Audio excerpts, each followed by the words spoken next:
Meeting was there, and then I had some work. Today we'll be finishing second part of our topic, that is hypertension. First part we had discussed about hypertension,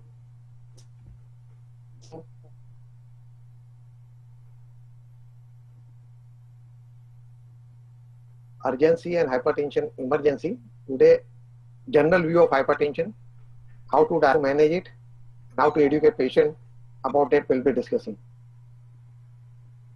Now, why hypertension is so important? It's one of the most common non-communicable disease, universal.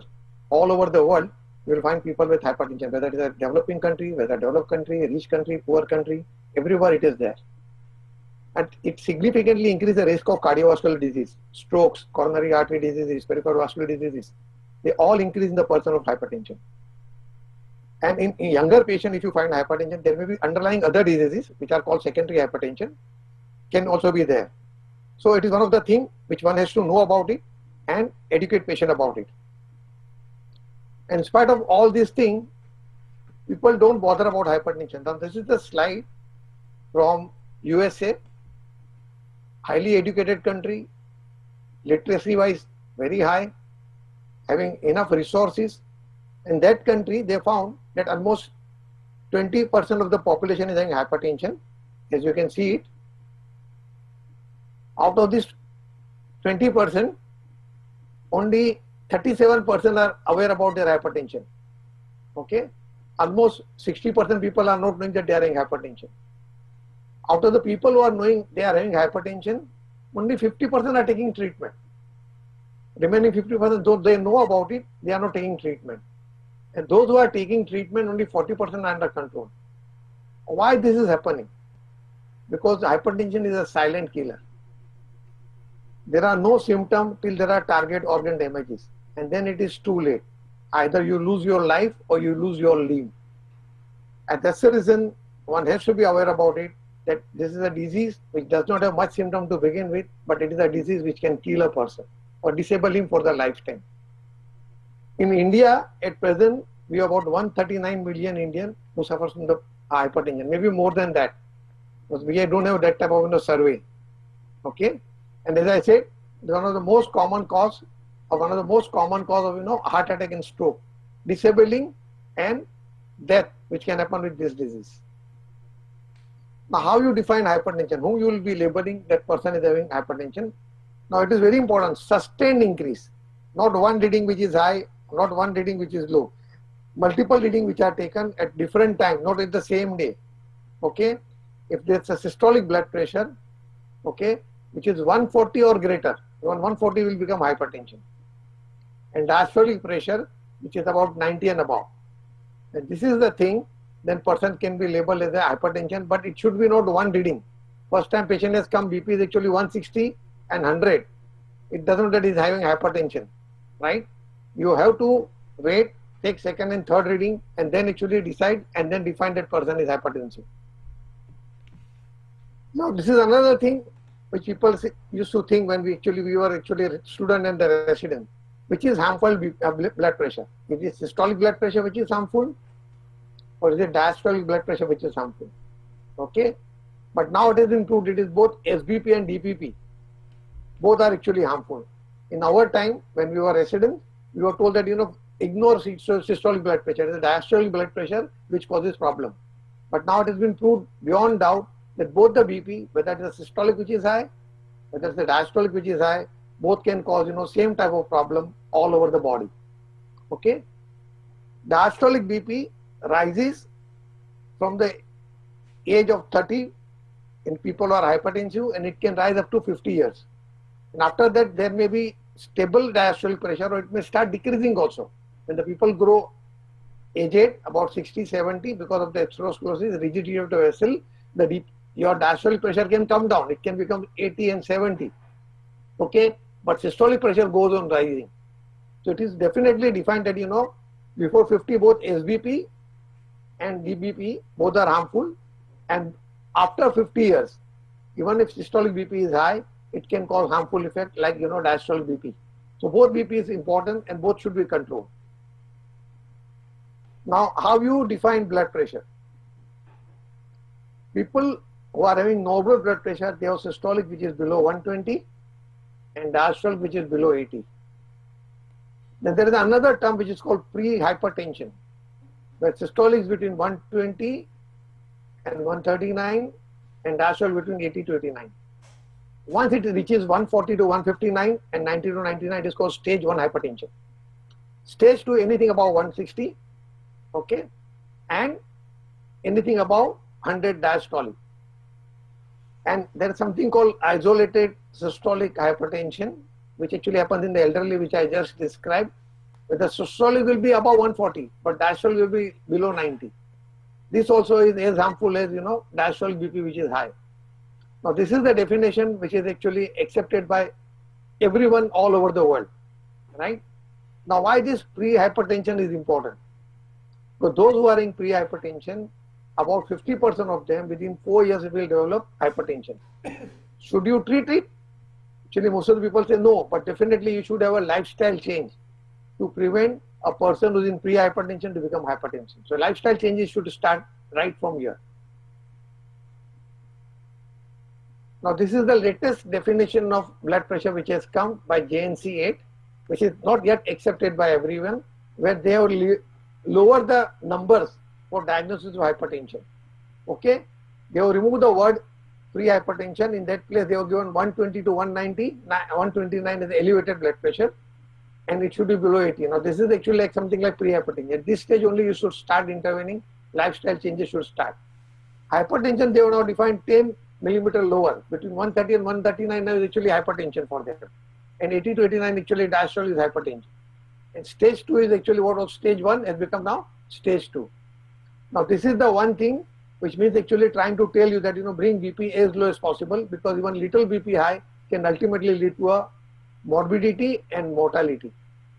But yet this is not accepted all over.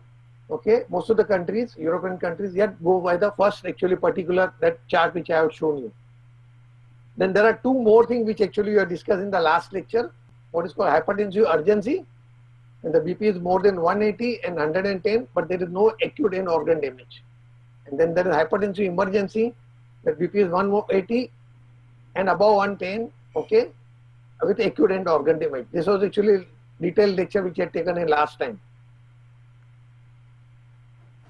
Now again, what are the etiology of the hypertension? The first actually the primary hypertension. Now the word which is used is essential hypertension. They don't use any more primary hypertension, okay, which are about 80 to 90% of the people. This primary hypertension, they are not able to find out yet underlying cause. It is supposed to be genetic and environmental factor which leads to it. But now they don't call it primary, they call it essential, because as we are learning more and more, there are more chances that we'll be able to exactly identify what is the cause of hypertension in these people. While the secondary hypertension are having underlying causes, right? Now, what are the underlying causes in secondary hypertension? The most common is renal disease, where it can be parenchymal renal disease, acute glomerulonephritis, chronic pyelonephritis, polycystic kidneys. Okay, these are all the things which can lead to hypertension. Or it can be a vascular disease, renovascular hypertension, when the renal artery actually is narrowed down. It can happen in elderly people, that is above the age of 50 years, because of the atherosclerosis. It can happen in the younger people, okay, especially in the female below the age of 30 years, 20 years, and that is called due to fibromuscular dysplasia, congenital deformity.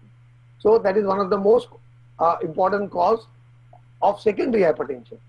Then there are multiple endocrine diseases, pheochromocytoma, Cushing syndrome, primary hyperaldosteronism, glucocorticoid when it is given in excess, Crohn's disease, hyperparathyroidism, and list of the diseases are there which can cause secondary hypertension. These are endocrine diseases.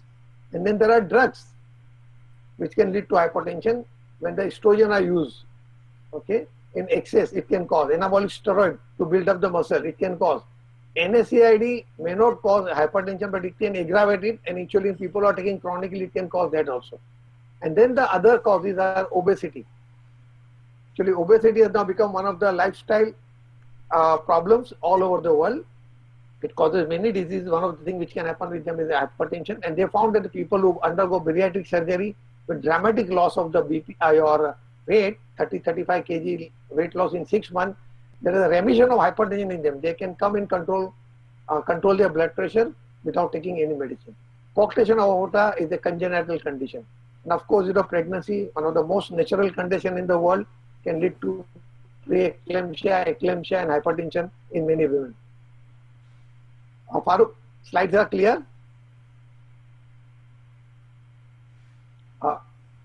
I'm clear, Dr. sir. Farooq, are you Everything there? clear. Achha, okay. Yes, sir. My voice Clear, is sir. clear? Clear.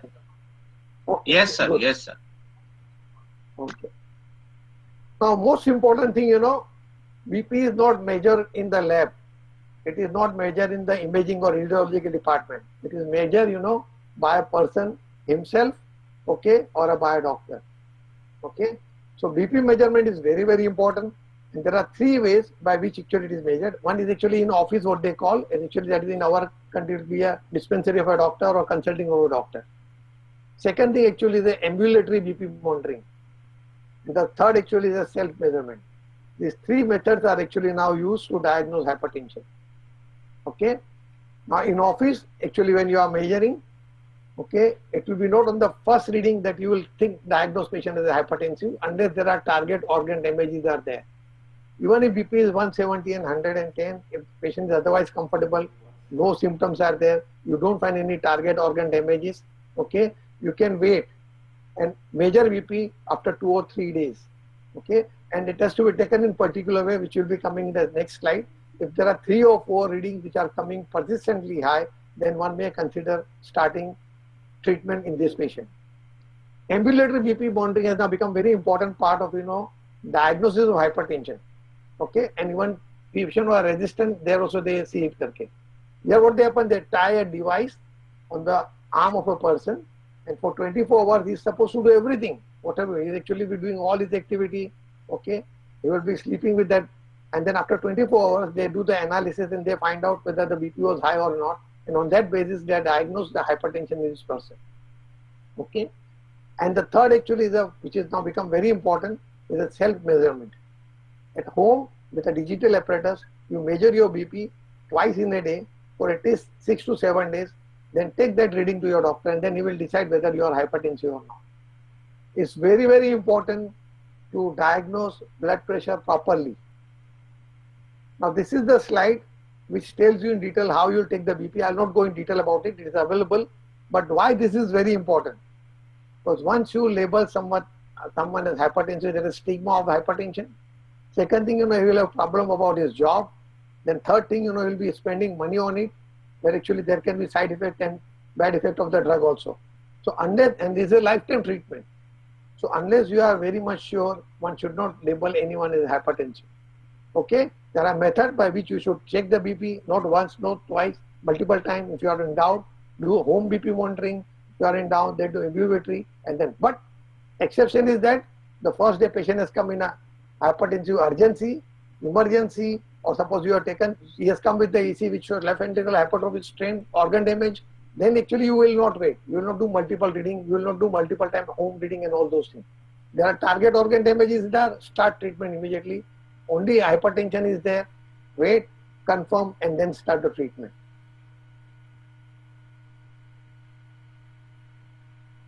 So now, when you are having multiple methods, office BP, that is your consulting or dispensary BP, your ambulatory BP, and then actually your home BP. So what are the level on which you will be now labeling them as hypertension? So office BP, actually as in first slide I showed, anyone who is 140 and above or 90 and above is actually to be taken as a hypertension and has to intervene as a treatment has to be started.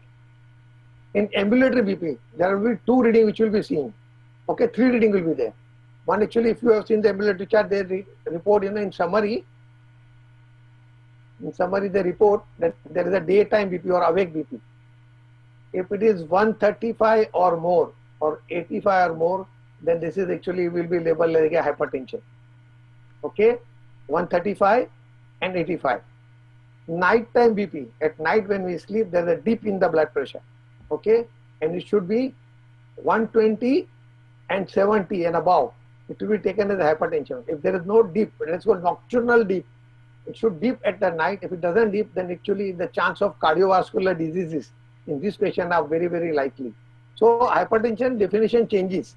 Daytime BP, nighttime BP, ambulatory BP, office BP, okay, and home BP. 24-hour mean BP, that also is given in ambulatory BP for this. If it is 130 and 80, then the patient will be labeled as hypertension. Of course, you may not start immediately treatment, but lifestyle changes will be immediately started. And home BP again will be 135, 85. Now all these are in the book, okay. So definition of hypertension diagnosis changes according to office BP, ambulatory BP, and home BP. This slide I had shown you last time also. What are the target organs which are at risk when there is uncontrolled blood pressure? Of course, in the brain, you can get thrombotic stroke, you can get hemorrhagic stroke, and you can get metabolic encephalopathy. Of course, in the heart, this is the wrong labeling of the slide. At the level of aorta, you can get dissection of aorta. Not very common, but has to be kept in mind. Many times diagnosed as a acute infarct, given thrombolytic agent and patient dies. Okay, so that's the reason this has to be kept in mind. Retina involvement is very common, okay, where you get grade 1, grade 2, grade 3, grade 4 hypertensive retinopathy, malignant hypertension with papilledema, hemorrhages, and exudate. Heart, of course, you know, it can cause ischemic heart disease, right from the stable angina, unstable angina, NSTMI, STMI, okay. There can be hypertensive cardiomyopathy, that is left ventricular hypertrophy, and heart failure without ischemic heart disease. And of course, you know, it can cause also arrhythmias. Kidney is another organ which is very commonly affected, hypertensive nephropathy, okay, which can lead to CKD. And of course, peripheral artery diseases. So all these organs are at risk if the blood pressure is uncontrolled. So once you diagnose the blood pressure, how will you evaluate? The evaluation are two things. First, confirm the blood pressure. And second thing, see whether there is any target organ damage. Are there any problem in the brain? Is there any problem in the heart? Is there any problem in the kidney? Is there any peripheral vascular disease there or not? Right? So that is one thing you will be looking, and you will investigate from that point of view. Right? And like ECG should do, 2D echo you should do, kidney function creatinine you should do. Second thing, actually assess the overall cardiovascular risk status. Okay, what are the risk status for cardiovascular? Now this actually assessed by, you know, what is called a atherosclerotic vascular disease chart. Like there are, which will be coming in the next slide. This is actually a risk estimation that what are the chance of a person getting, you know, in future vascular and cardiovascular problems. Where you have to feel the age, sex, are there any associated problem, and then they calculate what are the risk of a person in next 10 years. And on that basis, they are actually defined whether they are in high risk of getting complication, very high risk, moderate risk, or low risk. Okay, and actually if the score is more than 10 on that chart, then there is very high risk with other associated conditions, which you will not go in detail. It's all in the books. Patient who are having your between 5 to 10 score is a high risk case. Okay, patient who are having moderate risk, it is 1 to 5 and less than 1. This is very important when there is a pre-hypertension stage or one stage, whether to start immediately hypertensive treatment or wait, you know, for your 3 months lifestyle change and see whether to start treatment or not. Okay, and then of course the third thing we will investigate, especially in the younger people or very elder people, if there is any underlying secondary cause, endocrine cause, kidney causes, obesity, coarctation of aorta is there or not. These are the 3 ways you will evaluate the person having hypertension. Now, why we should lower the blood pressure? It has been found with multiple studies that when you lower the blood pressure to the normal limits, okay, the stroke incidences comes down by 35 to 40%. Myocardial infarction comes down by 20 to 25%, and heart failure can come down by as much as 50%. So these are the very good benefit which can lead to morbidity and mortality if you control your blood pressure. Now, what should be your goal of controlling blood pressure? Now, various diseases they have given various limit, but simple one thing, it should be below 140 and 90. That is the one thing. Okay, and ideally try to go below 130 and 80, keeping in the mind that there are no side effects of severe hypotension. Okay, and it is in elderly people and it is getting symptom of the drug side effect, then you should be careful about it. Otherwise, it is 140 and 90 should be the target, but ideal below 130 and 80. Especially in diabetes, they insist that it should be below 130, 80. Now, many diseases they said it should go below 130. The general statement below 140, 90, good. It's very good if you can keep between below 130 and 80, okay, without causing any harmful effect of the medications.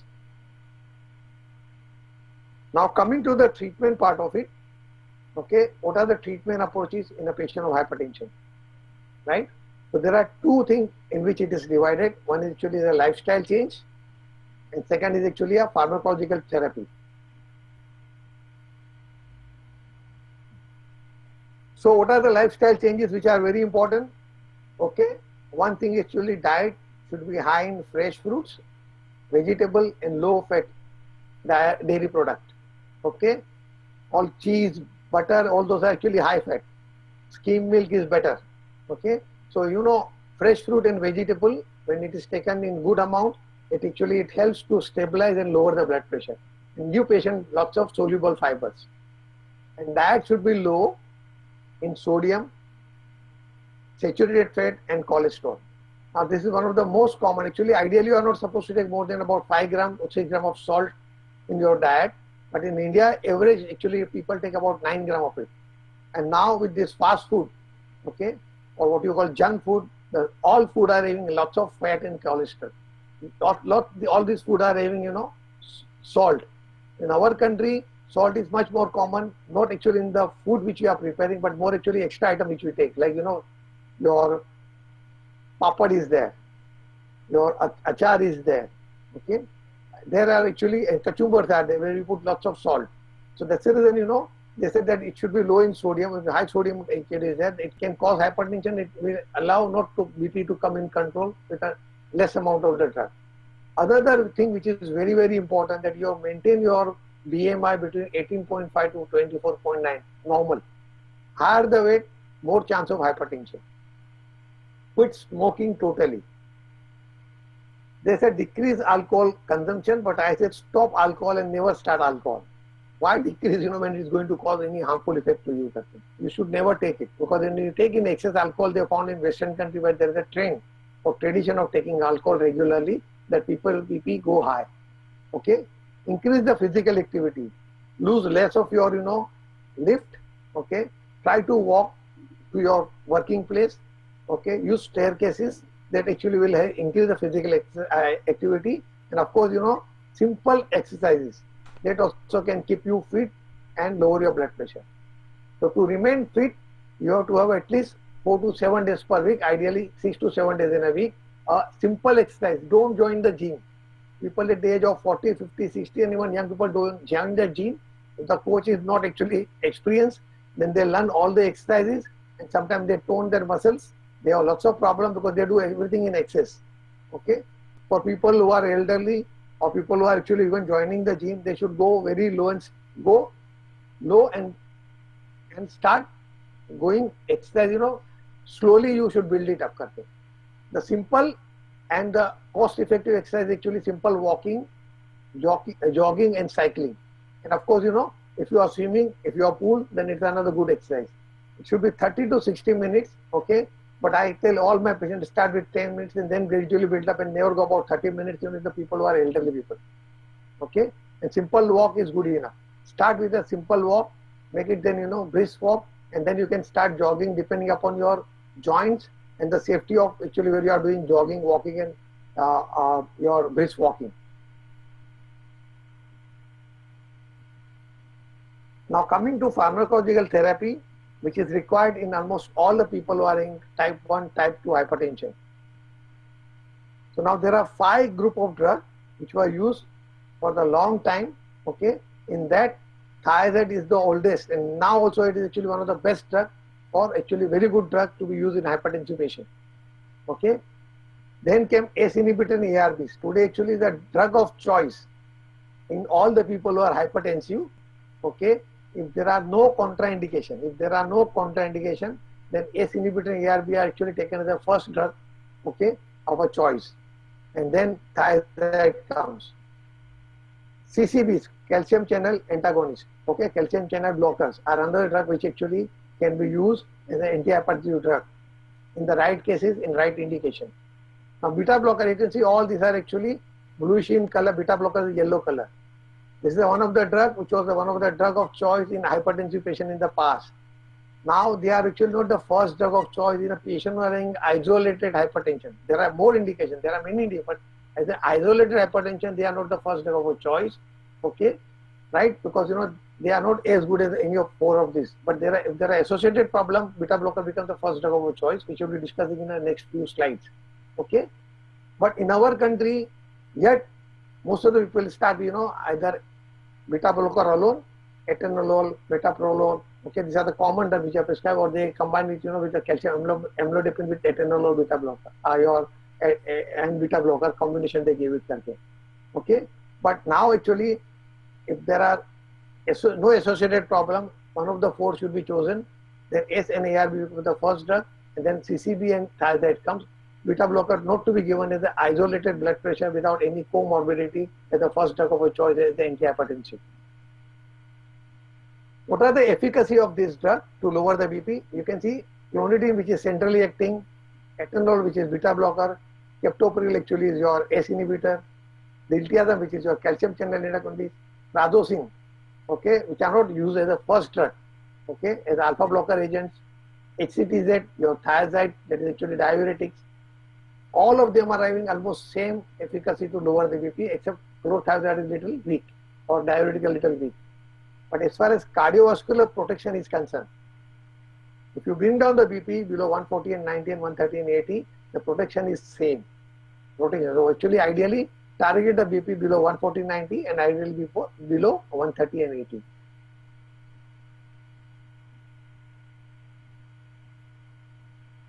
So these are the doses, which is difficult to remember unless you go on prescribing, but just diuretic, there are two diuretics which are actually used. One is hydrochlorothiazide, and now actually which has come chlorothalidone. Slowly hydrochlorothiazide is actually pushed behind the screen and chlorothalidone become now taking the part of it. What is the advantage of chlorothalidone? Number one, it is actually long acting, supposed to be more effective than hydrochlorothiazide. The metabolic problems like hypokalemia, high uric acid, okay, are supposed to be probably less with chlorothalidone than hydrochlorothiazide. But people who are well controlled on this don't change on it. But nowadays, if one has to start in new patient, then they prefer to give chlorothalidone than hydrochlorothiazide. Beta blocker, the first which came in market was not easy mentioned here, is propranolol. Okay, now which is not used as an antihypertensive, but there are many uses which you not discuss about it. Then came atenolol, then came metoprolol. And now today actually carbidopa and nebivolol and metoprolol are the one which are actually preferred. Atenolol actually now has gone out. Many people are saying that you should not use atenolol. We will not go in discussion in detail about it. But either metoprolol is very commonly used as a hypertensive or in an associated condition with comorbidity. In them they are used. Carbidopa and nebivolol and labetalol are actually alpha beta blocker, both are there. These are actually predominantly beta blocker. So there are indication of each one of them. In comorbidity which are with hypertension, then you should choose accordingly. The doses are different, we will not go in detail about it. When it comes to calcium channel, there are actually dihydropyridine and non-dihydropyridine. In that, amlodipine actually is a dihydropyridine, which is very commonly used, a good drug. Now actually there are many more has come in this, cilnidipine has come and there are more have come. Almost efficacy wise all of them are all right, not better than amlodipine. They say that amlodipine is known to cause little edema, other drugs are not known to cause little more rhinoprotective they are. Not much difference is there. Amlodipine is oldest, cheapest. If there are no problem, one can try to use that. Diltiazem and verapamil, which actually are not mentioned here, they are actually having negative inotropic effect on the heart. And they also actually act on the AV block, they can cause bradycardia and they can cause block also. Cardiac block also can, heart block also it can cause. Okay, so you should be careful in using in people are having marked bradycardia or people are having a second degree block, you should not use them, right? And of course, people who are having ejection fraction which is low, again it has a negative inotropic effect, one should avoid them. Of course, ACE inhibitor, as I said, now become a drug of choice. One of the most sold drugs in the America was lisinopril for long time. Okay, so ACE inhibitor, there are multiple of them are there. efficacy was they are almost same. Okay, you can use any one of them. It's well controlled. You can continue same. Then came ARBs. Are there any difference between ACE inhibitors and ARBs? Efficacy wise, both of them are same. ACE inhibitors are known to cause what is called as a dry cough, irritating cough in some of the people. About 15 to 20% of patients can get dry cough because of that, which is very irritating, disturbing life and sleep. Okay, and in that patient, one can shift to the ARB.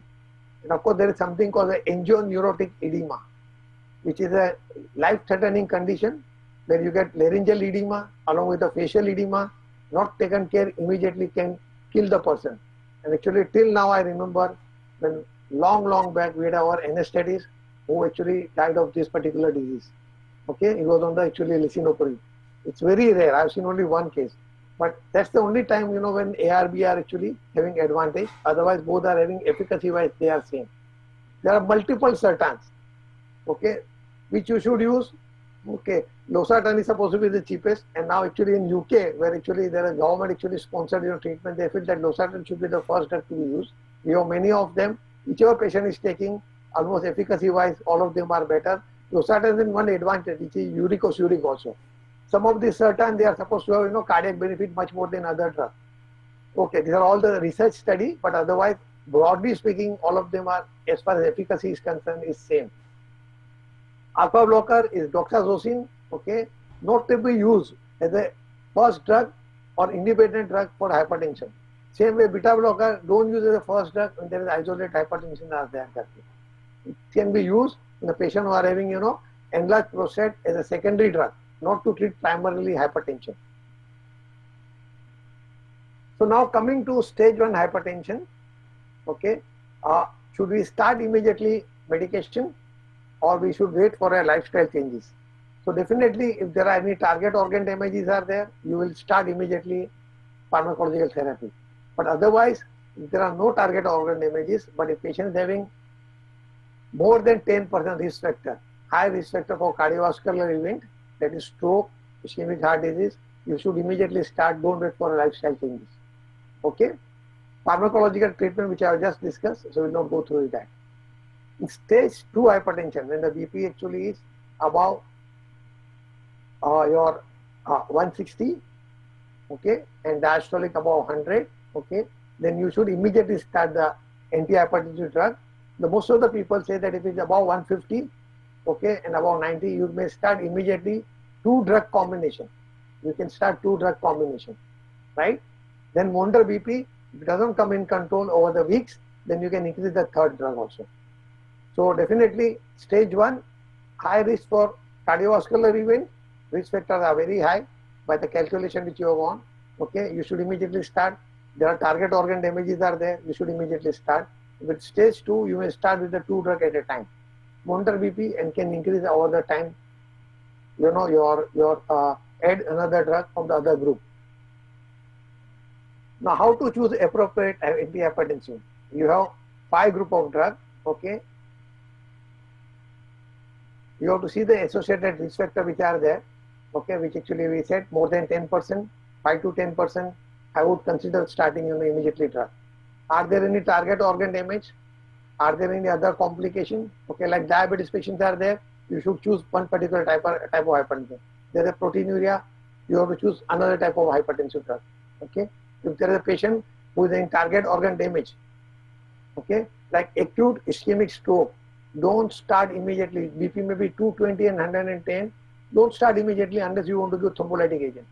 If you bring down BP rapidly in this case, you will cause more harm because the area which is in penumbra area, which is ischemic, not yet dead, will become dead area because of circulation. BP will go down, okay, and the ischemia will become infarct, right?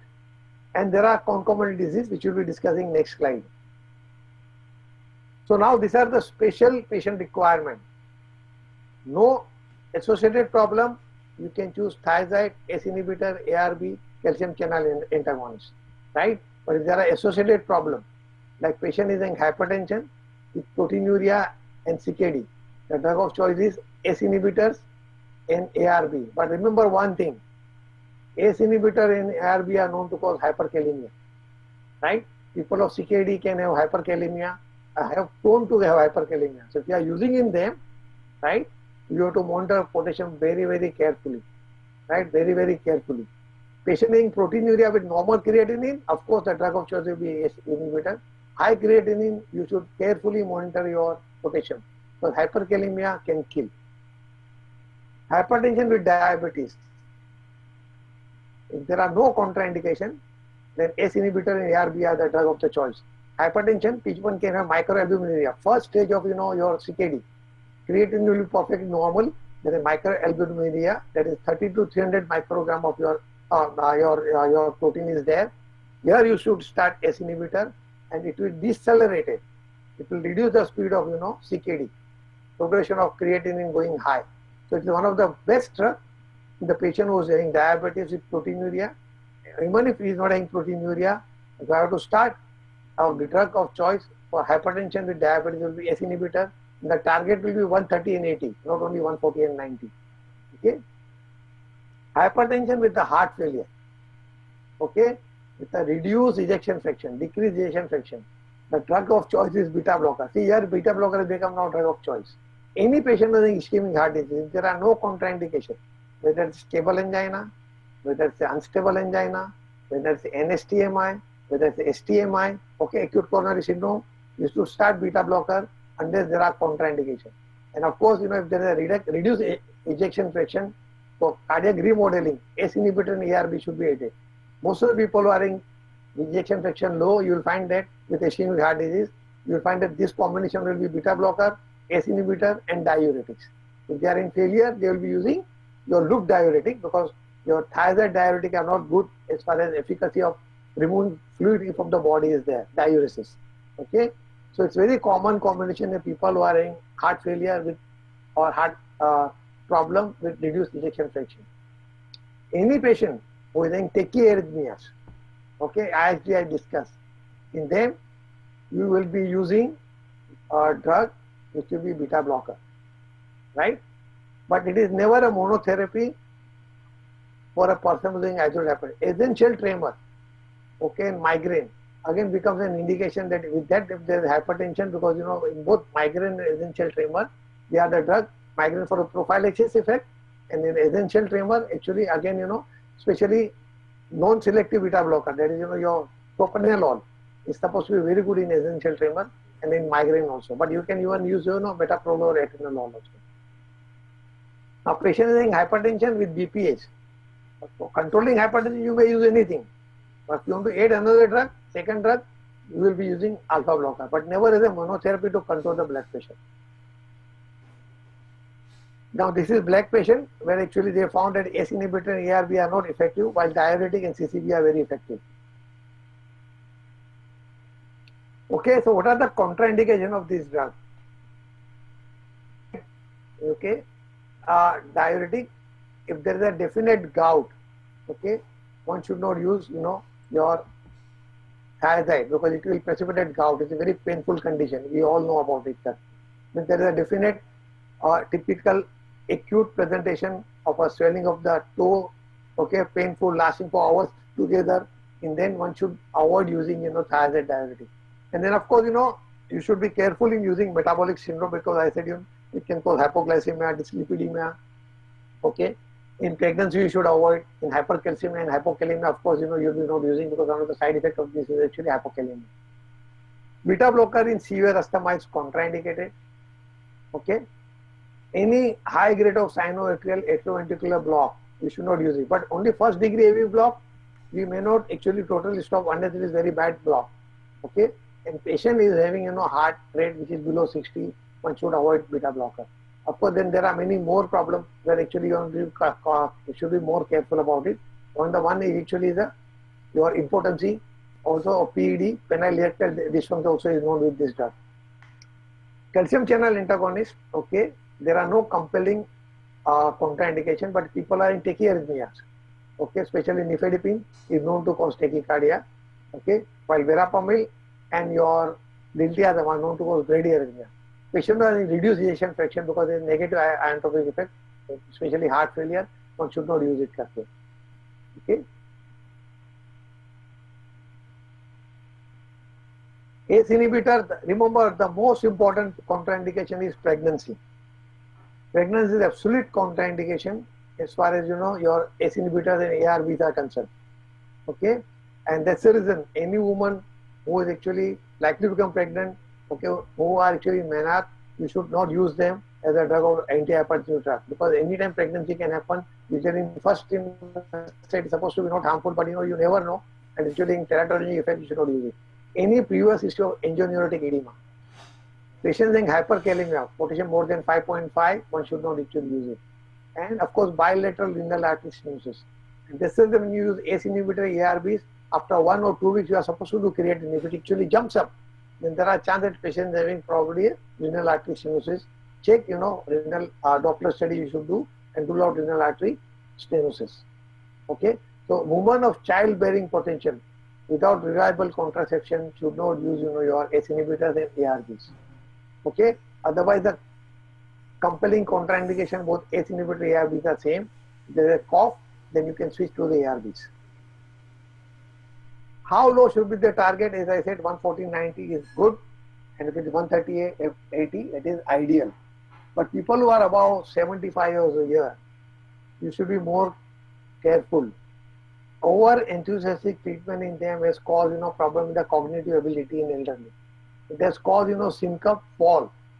Okay, so don't. That's the reason one of the things which is very, very important, that when you diagnose hypertension, one of the side which actually I did not show, there is something called orthostatic hypotension. Okay, which can happen in the people who are having autonomic disturbances, people who are having chronic diabetes, people who are actually elderly, they can have it. Okay, so whenever you start anti-hypertensive drug, the person start coming to doctor, मैं जब उठता हूँ, especially from the in toilet position, people are actually Muslim that हम लोग अक्सर बैठते हैं फिर उठते हूँ. Long time when I sit actually on the ground, when I get up, I suddenly get blurring of my vision. I suddenly fall what is called pre-syncope. मेरे को लगता है मैं गिर जाऊंगा, or actually I fall. Now this is a sign of your postural hypotension. Immediately check BP lying, sitting, standing with a difference of 2 to 3 minutes. If systolic drops below 20 or diastolic drop below 10 or even little less. Okay, if patient is actually having drop with this symptom, please don't try to control to the normal level. Even 150 is acceptable. Even 90 is acceptable, 95 is acceptable. Because if you over control in them, there are chance of fall, syncope, and diminish your cognitive function. Never bring down the BP below 70 in elderly people, or I would say in anyone. But actually, coronary artery fills in the diastolic phase. If it is below 70 and 60, the phase actually there will be diminished blood supply and it can lead to ischemia. Usually, you should call patient after 2 weeks to follow up and tell them to measure BP at home. I have found in many patients what is called white coat hypertension. Now that is another thing which actually I'll just say in 2 lines. What is white coat hypertension? That when they come in clinic, their BP is high. Okay, and when they are at home, the BP is normal. And actually this is called white coat because of the fear. What will be the BP, and it comes high. And they are labeled wrongly as a hypertensive. They are started under treatment which can be harmful to them. And that to prove that there is a white coat hypertension or not, you have to take BP at home, or I tell them to take with a BP with the family physician where they are more comfortable, okay, and then see the average and decide whether it is a white coat hypertension or not. And there is something new which has come, which is called masked hypertension. Mask is what we are wearing nowadays every day, every day. Okay, what is masked hypertension? The BP is high at home, okay, but normal at your clinic. Again, in these 2 positions, you have to do ambulatory BP monitoring, okay, which will give you the idea what actually is happening, okay, or home monitoring of the BP, and then decide whether the patient requires medication, no medication, reduction of medication, or increase in the medication. Okay. Now, resistant hypertension, when you require more than 3 drugs from the different group, you never combine ACE inhibitor and ARB. They are very, very harmful. Okay, from one group, only 1 drug. If there is a ACE inhibitor, CCB, and one of the drugs should be always diuretic, and BP is high, then patient is having resistant hypertension. Now, what are the most common causes? Improper adherence. Either is not taking enough drug or is not taking all the drug which you have prescribed. So it's very important that you should see that they are taking drugs properly before labeling them as a resistant hypertension. It will be pseudo resistant hypertension. Okay. check medication properly. Okay. Now, after doing all these things, if there is a problem that BP is not coming in control, look for the secondary cause of hypertension, whether there is an endocrine problem, whether there is renal cable problem, whether there is what we call obstructive sleep apnea. Okay, in this patient also, there is a hypertension which doesn't come in control. Put them on CPAP at night and BP comes down. Obesity, bariatric surgery is done, BP comes down, reduction of your weight, it comes down. It doesn't become a risk hypertension at all. You don't find anything, the next drug to be added actually is your spironolactone or eplerenone. What is the difference between these two? Okay, these are actually called potassium sparing diuretic. Potassium sparing diuretic. Both are same efficacy wise, but eplerenone are known to cause less amount of your gynecomastia. Okay. Then of course if nothing is helping, then one may add alpha adrenergic blocker, which are not the first line of drug. Okay, prazosin are there, which will like. Or you can go for alpha beta blocker, labetalol, carvedilol, bisoprolol, nebivolol. Okay, the last drug which I use are vasodilator, hydralazine and minoxidil. Of course, clonidine was one of the drug of choice. Now also there are people who are using very much centrally acting drug, which can be used in these cases. But first rule out whether there is adherence or not. Second, rule out secondary hypertension. Try this drug first, and then you may add other drug as it is required. Now there is something like surgery. But we will not go in detail because it's not been accepted today all over. Okay. So this is the probably last slide. Okay. What are the recommendations? Drug of choice, no contraindication, ACE inhibitor, ARBs, beta blocker actually should come last, not actually NCCBs and diuretics. Okay. Combination therapy for the people who are having type 2 hypertension. Okay. Beta blocker should not be used alone unless there are other indications. Okay.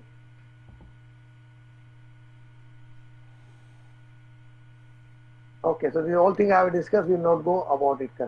Okay. Never combine, ACE inhibitor with ARBs, and now actually there are RAS blocker which have come in the market, alketherenine. Never combine, these drugs with each other. It can cause severe problem with the kidney and metabolic. Now this is the last slide. Anyone using open mic, can you tell me what it is? This is not uncommon. Gingival hypertrophy. Gingival hypertrophy. As I said, Due to amlodipine.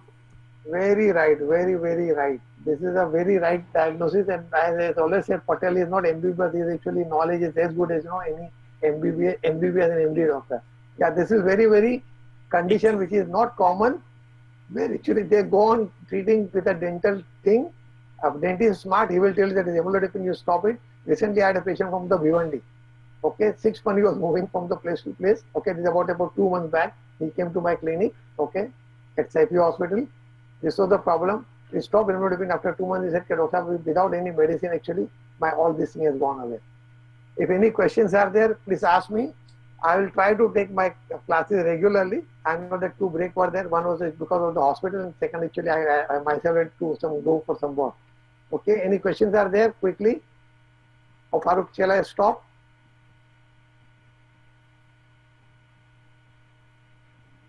No questions, sir, then we can stop. Yes, sir, if there are no questions, we can stop, sir. Okay, then I'll stop. Thank you very much.